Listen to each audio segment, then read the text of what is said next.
Eh bien, nous sommes réunis ce soir pour faire un petit débriefing sur la première journée de course, la Martinique Cup. Bon, à part François qui ne connaissait pas, on a déjà la chance d'avoir deux garçons qui ont découvert le format. On parlait hier de la difficulté de pouvoir effectivement rentrer dans la course par rapport à des adversaires qui ont quand même un certain niveau, une certaine expérience. Bon, finalement, troisième après la première journée, François, c'est pas si mal. Oui, oui, c'est pas si mal. On a fait de notre mieux. J'ai eu quelques petits soucis mécaniques et de réglage sur ma machine. Donc être sur le podium ce soir, c'est déjà encourageant pour la suite de la compétition. Alors bon, on regardait un petit peu comment les préparatifs se déroulaient. On voit quand même que vous êtes très précis, très pointilleux sur la préparation de votre matériel. Est-ce qu'aujourd'hui, la catégorie atmosphérique, après la première journée, voir autant de pilotes qui accélèrent quand même un maximum, qu'est-ce que ça t'inspire pour la suite de la compétition? Oui, c'est sûr que le niveau est quand même assez homogène. Il y a les Yamaha qui marchent très bien, malgré peut-être des préparations moins importantes que sur les jets qu'on a, par exemple avec Alex. On est sur des STX 15F, c'est des coques assez vieilles des années 2000. Donc elles sont plus dures à emmener, plus dures à garder dans l'eau. On saute beaucoup plus que les autres jets, donc c'est beaucoup plus physique. Et il y a quand même, mais dans certains passages, on est avantagé et on est désavantagé dans nos autres. Donc ça fait que c'est une course très serrée et très homogène. Alors bon, on va quand même passer la parole aux autres. Hein. Alors, bon, c'est pas si souvent. On va pas te faire l'affront aujourd'hui de nous donner tout de suite ton ressenti, puisque on sait que tu prépares ça de longue date. On rappelle quand même que à Cavalère, tu as remporté la compétition. Tu nous disais que c'était aussi un galop d'essai pour toi. Finalement, le choix que tu as fait de ton matériel s'avère quand même excellent. En fait, quand tu nous as contactés pour nous dire qu'on allait faire un Atmo, peut-être François il avait un jet, mais Alex, je pense pas, on n'avait pas d'Atmo. Et on a beaucoup réfléchi à mon père sur la machine qu'on allait prendre. On voulait prendre un nouveau Yamaha, mais c'était encore un budget, une machine neuve, 10 000 € de dépensés. La seule machine que je connaissais bien en Atmo, c'était le Yamaha année 2011, que pour moi était une coque qui tenait, parce qu'on sait très bien que les Yamaha ont des coques fragiles. Et donc on est allé à Cavalère pour se jauger par rapport aux autres. On a vu que le samedi sur le plan manquait un peu de vitesse. Et que le dimanche, quand ça remuait, on était plutôt pas mal, c'est tout simplement. Donc au jour d'aujourd'hui, je pensais vraiment pas gagner 3 manches. Je savais qu'on serait bien, mais Pas aussi bien. Ouais, pas aussi bien qu'en être là. Donc on a fait pas une grosse machine, on n'a pas du tout touché au moteur, mais c'est une machine qui est, on va dire, qui convient à la course. Elle va pas très vite, mais elle va bien. Alors bon, Alex, il dit que la machine ne va pas très vite. Est-ce qu'il mitonne? Est-ce qu'il raconte des histoires? Nous, on a vu dessus des tracés GPS. Bon, c'est quand même Alexandre Barry qui est derrière, c'est quand même François Médori derrière. Pour le moment, Kevin est premier.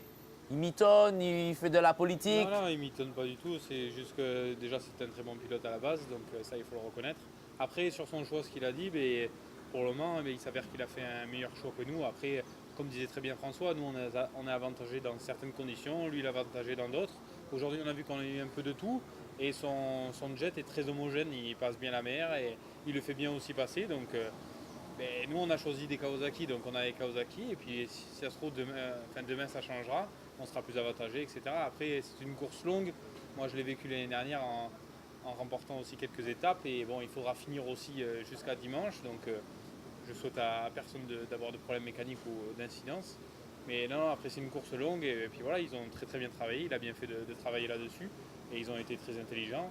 Nous, on a eu la chance d'avoir un team, grâce à François et grâce à Jacques Cazulo, qui nous ont fait des très bons STX 15F, parce qu'on trouve à l'heure actuelle qu'on a quand même les meilleurs STX 15F à l'heure de cette manche-là d'aujourd'hui. Donc déjà, je tiens à le remercier et à le féliciter pour sa préparation. Donc non, c'est de bon augure, la machine marche très bien et il faudra rentrer à toutes les étapes. À toutes les manches. Alors, bon, au Vauclin, pour la manche Vauclin-Vauclin, on a vu que quand même à un moment, tu as pris la tête de course. On aurait pu penser que tu avais quand même une avance confortable, on peut dire. Et finalement, on a vu qu'à la longue, il est revenu, malgré l'expérience de la vitesse. Bon, on sait que c'est un très bon pilote, on sait que c'est un pilote très expérimenté, mais on sait aussi que c'est très difficile de doubler. Alors, demain, on va rentrer sur un format particulièrement physique, avec beaucoup de bouées, des virages. Est-ce que quelque part, la course ne va peut-être pas accoucher d'une réalité qui va être une réalité sportive, certes, mais aussi un petit peu administrative, dans le sens où il va falloir jouer la politesse, prendre un petit peu plus de risques dans des bouées, être plus vigilant, être en capacité de pouvoir doubler des pilotes moins rapides. Comment est-ce que tu vois ça? Non, c'est sûr, ça va être intéressant aussi. C'est ce que je disais, on sera peut-être amené à être plus avantagé demain. Et si ça se trouve, ça ne changera rien. Kevin sera plus fort aussi demain, etc. Donc on ne peut pas savoir. Le format de course, ce qu'il y a de bien, c'est qu'on va changer un peu de format. On va avoir quelques bouées, etc. Si on a un peu de short break et d'avoir un peu de spectacle aussi pour la ville qui nous accueille chaque année, etc. Donc non, ça serait vraiment pas mal. Donc non, je vous dis, après, Kevin est un excellent pilote. François est un excellent pilote. Moi, je ne pense pas être le plus manchot de tous. Donc non, il a très bien navigué, il a été au-dessus de nous aujourd'hui et puis il n'y avait pas photo. Alors, je vais revenir à François. François, on voit que cette année, la course a fait un gros déplacement. À la dernière manche, sauf erreur de ma part, Alain Tarzia finit 3e. Oui, Il me semble, il finit 3e à la manche. Bon, est-ce que quelque part, peut-être que Alain va peut-être aussi pouvoir revenir dans la danse? Oui, Alain a fait 2 très belles manches. Il a fini 2 fois 3e, 2 fois devant moi. Donc j'ai eu 2 petits problèmes. Mais voilà, c'est la course, un fil de pêche et j'ai cassé ma boîte à eau. Donc j'ai mon jet qui a perdu un peu de puissance. Donc j'ai eu du mal à rallier l'arrivée. Mais bon, on est quand même là à 3e ce soir. C'est sûr que demain, on attend le format de course de demain avec des bouées, avec des vagues. On espère que ça va nous avantager et essayer de remonter au classement général. Eh bien, écoute, on te remercie. On va finir avec le leader. Alors, demain, tu vas porter la chasuble mauve qui permettra à tout le monde de pouvoir te repérer sur le parcours. On a déjà repéré ton super jet. Bon, est-ce que tu as de la pression? On voit quand même que tu as à tes trousses des pilotes et pas des moindres. Ça t'inspire quoi? Un bon dodo ce soir, tranquille, serein ou bien, mine de rien, il y a un boulot à finir? Ah ouais, c'est tranquille jusqu'à dimanche. Et non, la pression, je ne l'ai pas. On se connaît bien. Ils me mettent, encore cette année, pas trop, mais toute la saison, on navigue un peu ensemble. On a un peu l'habitude, mais là, tous les trois, on est ce soir aujourd'hui. Après, demain, ça peut être quelqu'un d'autre. Il ne faut pas oublier Teddy, Alain Tarzia, le petit Tony. Comme on dit, ça va être un format de course différent. Comme ils ont dit aussi, ils peuvent être avantagés plus que moi. Après, c'est le meilleur gagnera et il n'y a rien qui est gagné. C'est pas parce que j'ai gagné 3 manches aujourd'hui que dimanche je serai encore là. Bon, j'espère que oui, mais on va se battre autant François que Alex, que Teddy, on va pas lâcher le morceau. OK, bien écoutez, je vous remercie. Passez une bonne fin de soirée, dormez bien, puis on se voit demain pour la deuxième journée. Ciao, ciao. Bon, eh bien, on est réunis sur ce petit plateau que nous propose la communication de Martinique Cup. Un grand merci à toutes ces équipes qui travaillent. Alors, Fabien, la réunion est venue à la Martinique. Tu finis en fin de première journée dans les 3 premiers, puisque tu es 3e du classement provisoire de la catégorie S. On rappelle qu'il y a une catégorie S pour les machines d'origine, un format que tu découvres. Tu me disais en début de compétition que tu viens un petit peu à tâtons. 3e, tes sensations? Je suis plutôt content. Je suis plutôt content parce que c'est ce que j'espérais, mais je ne m'y attendais pas vraiment. Surtout que voilà, je suis avec des pilotes qui ont beaucoup d'expérience, qui sont là depuis des années. Et moi, c'est ma 2e course officiellement, quoi. Donc je suis très très content. Une machine que j'apprends à connaître parce que j'avais jamais conduit le HO, donc j'apprends en même temps, mais ça va, il se conduit pas trop mal. Ensuite les conditions, nous à la Réunion, chez nous, quand il y a des pilotes qui sont venus déjà, donc ils savent qu'à la Réunion ça bouge pas mal aussi. Par contre c'est vrai ce que je remarque ici, c'est la diversité, parce que c'est vrai que des fois par exemple on part, c'est un petit peu plat, on arrive à une pointe, ça bouge beaucoup, on arrive à une autre pointe, c'est en travers. Donc c'est vrai que ça c'est un petit peu particulier. C'est un petit peu déconcertant parce que des fois on s'attend à bien envoyer et puis on arrive après dans un coin où ça part sur le côté, on comprend plus. Il faut s'adapter. Voilà, c'est ça, donc il faut beaucoup s'adapter. Après, je suis très content. Les 2 qui sont devant moi, ils sont bien devant moi, donc je vais essayer de garder au moins ma 3e place. Et peut-être les attaquer, pourquoi pas? Pourquoi pas? Mais bon, après, on verra, l'expérience va parler, puisque à mon avis, ils ont beaucoup plus d'expérience que moi. Moi, je vais peut-être essayer de jouer sur le physique. Okay. Mais je vois qu'ils sont quand même, physiquement, je vois qu'ils accrochent bien la machine aussi. Donc voilà. Bon, alors, passe-moi le micro. On va donner la parole à Sébastien. On dit que Sébastien, tu es des 3, effectivement, sans faire affront aux autres, le plus expérimenté des deux autres. À l'inverse des 2 autres, Olivier et Fabien, tu connais le format. L'année dernière, tu l'as découvert. Quelque part un peu à tes dépens, parce que tu me disais que tu as eu un petit coup de chaud. C'est très particulier. tu as une expérience qu'ils n'ont pas encore, tu sais ce qu'ils ne savent pas. Comment est-ce que tu vois ça? Bah, c'est bien parti. Aujourd'hui, on a découvert, comme il a dit tout à l'heure, des conditions changeantes.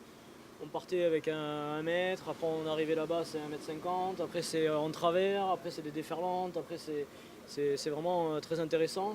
Et le coup de chaud, je m'y suis préparé avant en faisant du RPM en salle avec beaucoup de vélo, de monde pour avoir de la chaleur, voilà, pour souffrir au niveau de chaleur. Et là au moins aujourd'hui j'étais prêt à enquiller. Voilà, ouais. Alors bon, il parlait tout à l'heure d'une machine qu'il découvrait. Aujourd'hui, on ne va pas revenir sur ce qui fait un petit peu quelque part l'ADN de cette épreuve, la 8e édition. Toutes des machines atmosphériques. On voit que finalement, les pilotes se prennent au jeu. On découvre quand même que nous avons un plateau très intéressant, très important. Beaucoup de pilotes métropolitains, corses, réunionnais ont fait le déplacement. Toi, avec ton expérience, avec ce qui était considéré peut-être comme un recul, qu'est-ce que tu en penses, toi?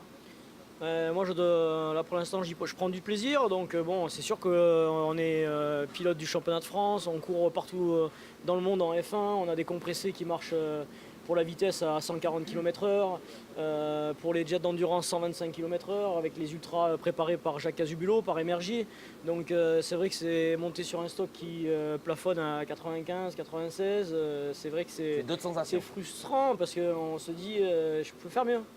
Mais on ne peut pas, la machine, elle dit stop. OK. Alors, on va donner effectivement la parole au leader. Le leader qui s'est décidé tardivement, Olivier Audemars, qui porte fièrement le nom d'une grande famille de jets, une grande concession. On ne va plus présenter la concession Audemars. On sait tous qu'elle est quelque part parmi l'une des plus expérimentées, des plus grandes. Alors, Olivier, tu t'es décidé à la dernière minute. Tu es premier du classement provisoire. Tu vas porter la chasuble UFR. Donc, qui symbolise la jeunesse, la sécurité, l'espoir. L'espoir, c'est important. L'espoir de finir premier, peut-être. Beaucoup d'espoir, c'est sûr. Toujours l'espoir. Très content d'être ici. Merci d'ailleurs à toute l'organisation. Merci à toi et bravo surtout. Très content de faire partie de la guerre des Atmos, de cette nouvelle compétition, parce que je trouve que c'est vraiment top. On a la chance de piloter avec des pilotes extrêmes, des pilotes champions du monde, et au final de pouvoir les accrocher parce que on a quasiment tous des machines sensiblement égales, tout à fait. Donc je me suis motivé après la course de Cavalère parce que ça avait bien marché, donc en septembre, et du coup j'ai fait le choix de venir avec un VXS de chez Yamaha, 1800 cm3, donc 180 chevaux. On a tous les trois le même moteur, mais j'ai une coque un peu plus légère du coup, et donc c'est plus fatigant, mais c'est vrai qu'elle donne beaucoup de plaisir, et c'est un peu plus maniable. Donc au final, en vitesse de pointe, je crois qu'on est plutôt kiff-kiff sur le plat. Mais c'est vrai que dans les vagues, on arrive à trouver chacun nos arguments et puis nos défaillances un petit peu. Tout à fait. Donc là-bas, on s'est vraiment régalé. Par contre, aujourd'hui, autant l'aller, mais surtout le retour. Avec les cailles, les déferlantes. Et puis une mer vraiment démontée. Avec Seb, on s'est bien ressouillé. Ouais, c'était vraiment génial. Merci beaucoup. Alors, dans toutes les sensations, dans tous les échanges que nous avons avec l'ensemble des pilotes, qu'ils soient premiers, derniers, apparaît cette notion de plaisir. Seb parlait quelque part d'une espèce de petite frustration sur la partie pure mécanique, pure vitesse, pure adrénaline. Mais est-ce que quelque part, le fait de se battre avec, somme toute, des machines relativement proches, aujourd'hui, on peut quand même le noter, pas de casse importante, des petits bobos, mais pas de casse, pas de moteur cassé, pas de gens qui vont partir avec des tracasseries sur de grosses réparations. Est-ce que quelque part, que de naviguer avec, on va dire, cette tranquillité d'esprit ne compense pas ce manque de puissance? Si, tout à fait. Enfin, en partie, parce que c'est sûr que naviguer avec un jet ski de plus de 250 chevaux, c'est toujours génial. Enfin, Seb, toi, tu navigues, je crois, avec un jet qui fait plus de 300 d'ailleurs. Et du coup, c'est vrai que c'est inimitable. Mais après, là, c'est vrai qu'il y a une autre notion, c'est du coup vraiment le pilotage pur. Et c'est pour ça qu'on est vraiment super content d'avoir des conditions ici un petit peu démoniaques. D'ailleurs, on aimerait bien que ça soit un peu plus démoniaque encore.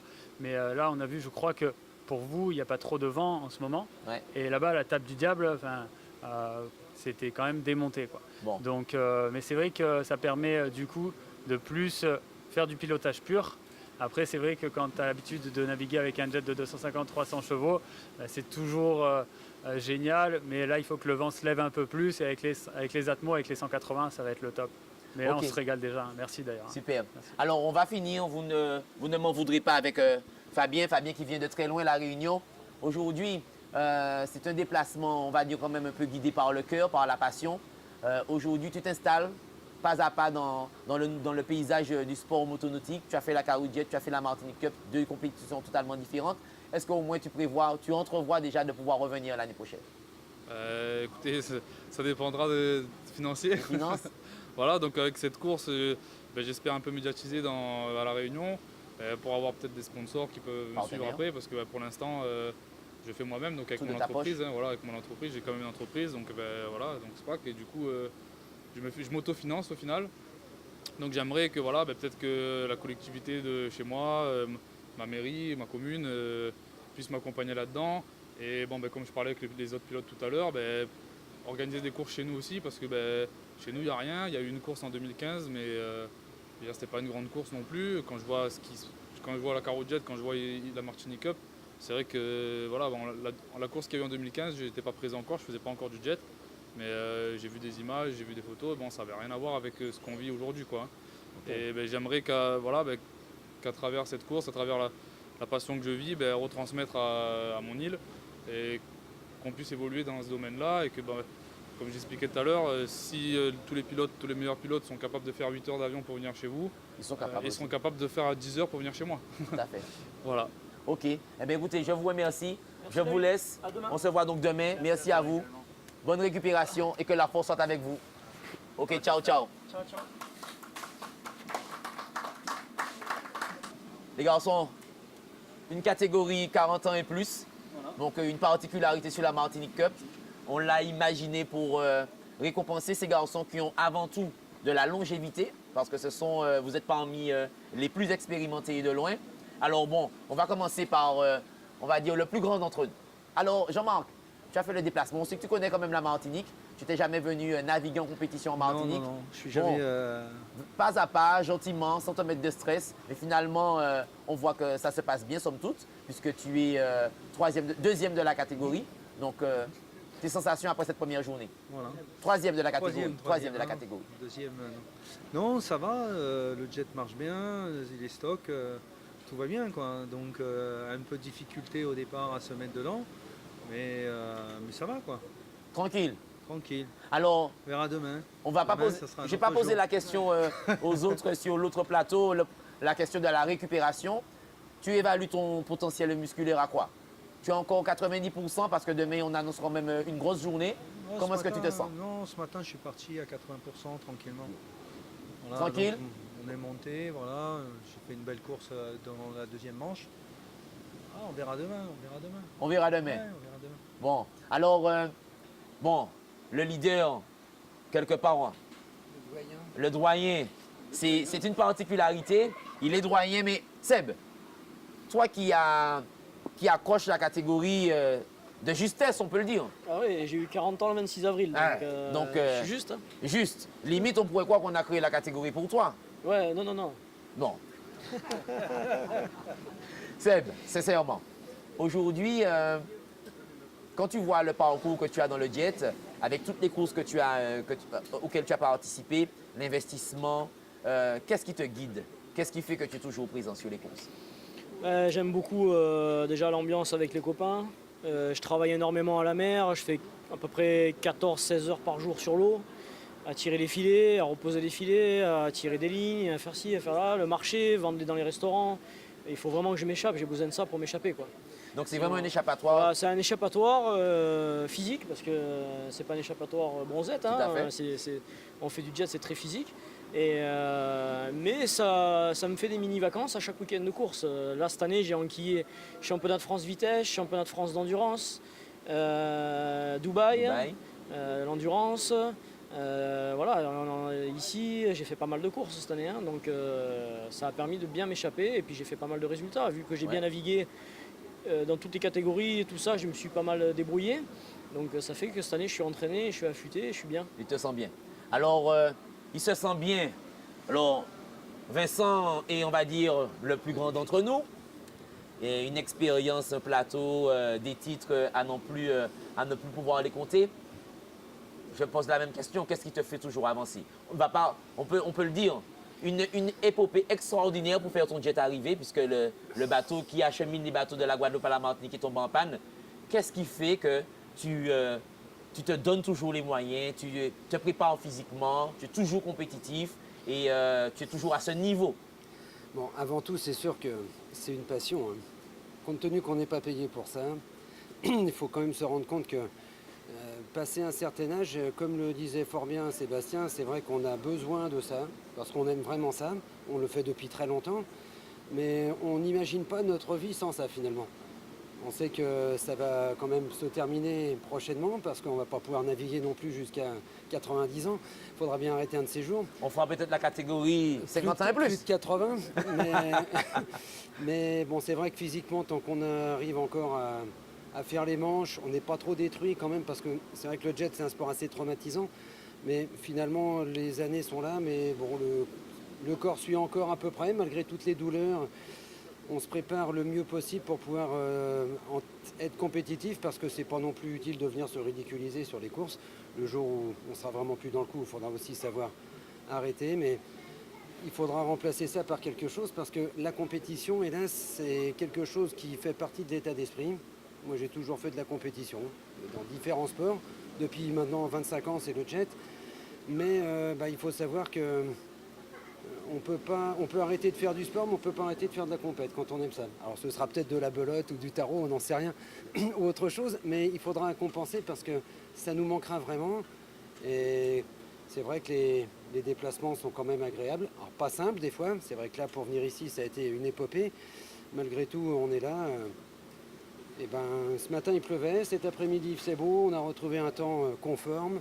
Si les 2 jours qui viennent sont identiques et qu'on a les mêmes conditions de mer, franchement, ça aurait été une magnifique course pour ceux qui auront eu la chance de disputer toutes les manches, parce que physiquement, c'est sûr, ça va faire des dégâts.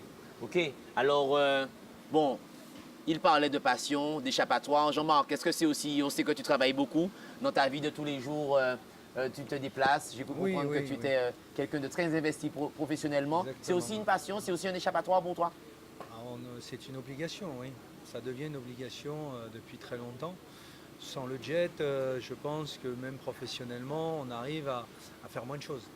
C'est le milieu de la compétition nous donne, cet échappatoire, mais en même temps aussi cette valeur qui va nous permettre d'aller un peu plus de l'avant aussi pour des structures.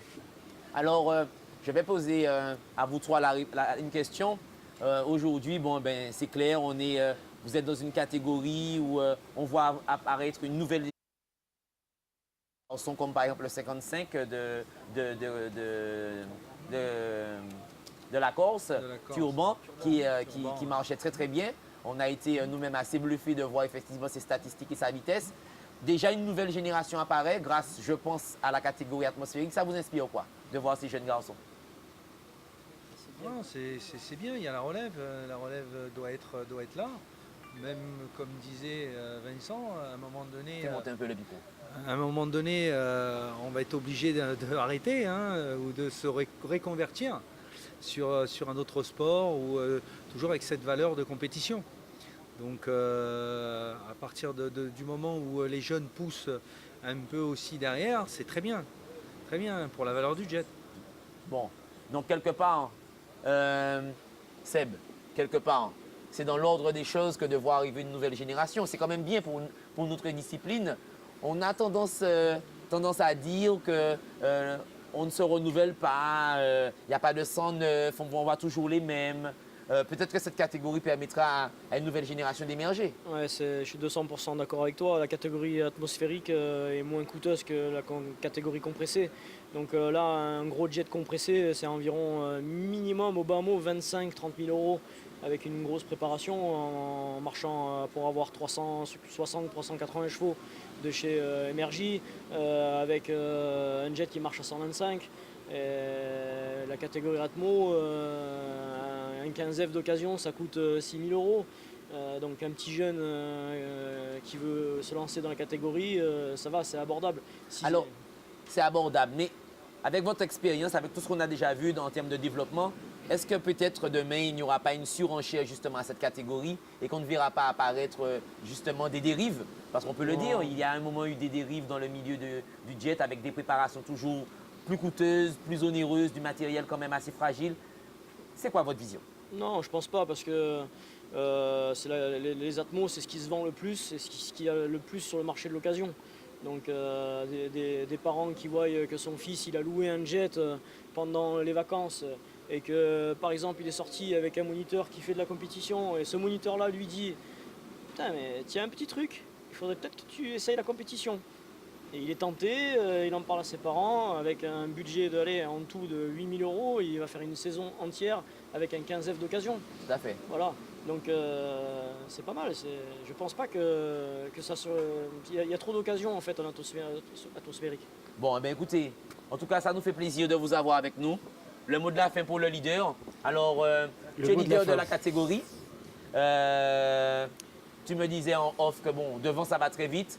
Tu vas essayer de te contenter de maîtriser ces garçons, remporter la catégorie 40 ans et plus, et à n'en pas douter faire le mieux au général. Bon, ce sera très agréable de gagner la catégorie 40 ans et plus si c'est possible, mais l'objectif c'est quand même de regarder vers le haut. Alors maintenant, c'est vrai que ce qu'on a vu aujourd'hui, tu viens de l'évoquer, ça pousse derrière, il y a des jeunes qui vont vite, qui s'entraînent beaucoup, ils sont peut-être à âge égal bien mieux préparés qu'on l'était nous, donc c'est sûr que là, il y a une génération d'écart et c'est vrai qu'ils sont quand même assez matures, même pour certains qui sont assez jeunes. C'est évident que ce sera difficile pour nous d'envisager de rentrer dans le top 5. Bon, il y a le problème aussi des machines. Bon, on n'a pas forcément notre matériel, c'est pas évident. On court avec des machines qu'on ne connaît pas très bien et qui sont peut-être moins performantes que celles qu'on a habituellement. Mais encore une fois, il faut être lucide, ça va vraiment vite devant, c'est sûr. Alors bon, il reste quand même 2 jours, hein. Moi, potentiellement, je suis pas mal. Donc, si demain ça bouge, on ne sait jamais ce qui peut se passer. Mais bon, il faudra aller les chercher quand même, ce sera difficile.